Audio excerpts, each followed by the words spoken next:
Hey guys, if you are tired of logging in and you're counting the days away to the live letter, you're not alone. We are currently in a content drought for Final Fantasy XIV and the live letter is coming on the 12th, and so that's over a week away, and I'd be shocked if we saw any playable content before the 23rd. That means that we have about 3 weeks to burn here. Final Fantasy XIV has a ton of content and it's obviously a game that I enjoy, which I know people were absolutely shocked and shaken at that revelation. But especially the past few weeks when I got sick and I couldn't record, or rather if I kept recording would have worried people to death. Yeah, I'm sorry about those videos, guys. I was just really trying to not be like lazy, and I just wanted to like keep helping the community. But my point is, I've been dipping my toes and collaborating with other content creators on different games, heck, even in trading card games, fighting games, FPS like Call of Duty. I've been talking about conventions and stuff, and so me being asked what I'm up to, here are my top games that I'm using to fill in the void between the content drops for Final Fantasy XIV. Actually, that's kind of silly to say, because I do play these games even when there is new content, such as if I'm waiting for Party Finder to fill, or crafting, or waiting for raid members to log on. I'm not gonna just sit there.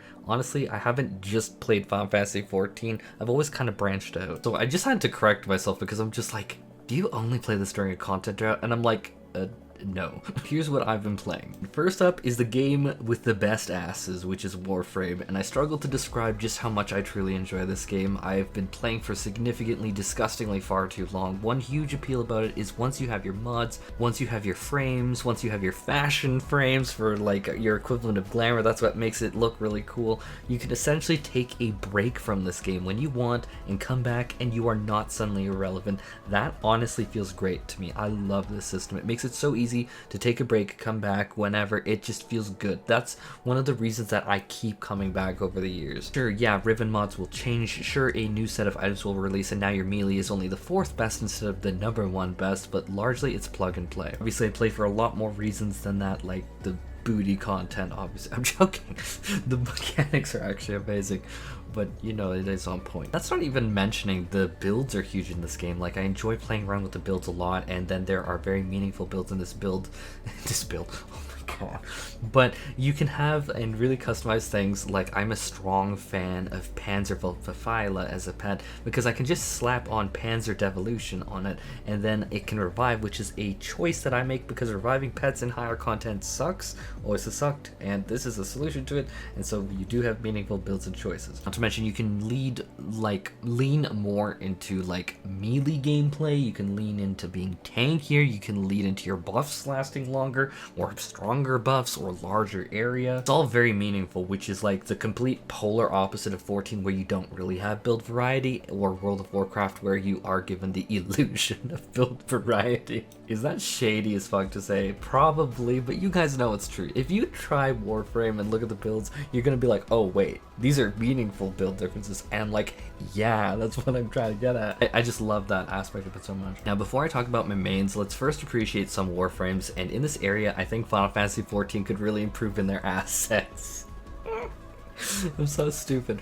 But here is gonna be Nidus, and here's gonna be Wukong, and then you know what, I do need to obviously like include Wisp here, because I know what straight people really like, and Wisp is definitely, as they would call it, a DPS game. So here's Wisp. I'm so stupid, but you have me talking about Warframe. If I didn't say this, what the hell? Like, that would be more shocking than anything. So my main has been Oberon for years, and I love the armor and the health regen and the Heroes Never Die Phoenix renewal that revives people. I love going into the hardest missions and just going ham with melee. Oberon makes the entire team just so much more durable. I have gone through some super messed up stuff through the years on Oberon. It's very strong. Not including armor stripping, radiation, like, Oberon is very strong. In a similar light, my second main that I absolutely adore is Wisp build, which is like the glamour, the kind of theme that I'm going with, called Fashion Frame in this game, is like Nurse Joy from Pokemon inspired, and I basically buff the team through the absolute roof. It is insane how many buffs I have. It's just like, people are like, oh, you want that bard buffing fantasy? This is that. What do you call it? Soon as they added the ability to modify your abilities with the Helminth system, which is probably way too deep, but basically you can customize your abilities and trade some out. But I went straight for Rhino's Roar and never looked back on Wisp. So basically on Wisp, I buff attack speed, movement speed, let allies stun things around them, buff max health, give a huge heal over time, and double the damage allies do.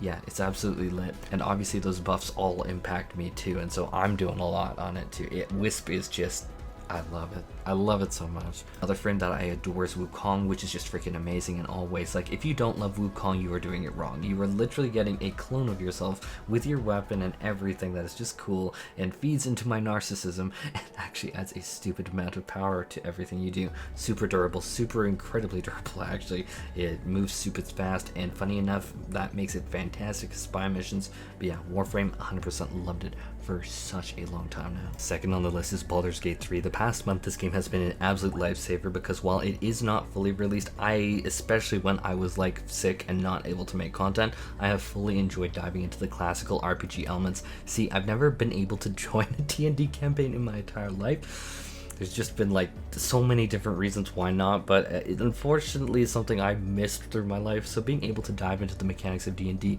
flesh out my character has been great. Being able to like learn the mechanics is so awesome actually. I'm still a newbie to the whole world and not sure on the classes, the builds, and the rest, and still it's a little bit overwhelming for me to wrap my head around since I'm only a few hours into that world. But this game's absolutely great. The freedom of choices and actions, which are from the footage, totally not sussy gameplay. It's just felt fantastic, the amount of agency I have. I can do the dumbest things and I'm like, this game actually let me do that. I'm like, that is so wrong, but it's so funny. Next one has been a staple of mine for years, and is the game currently in the best state ever?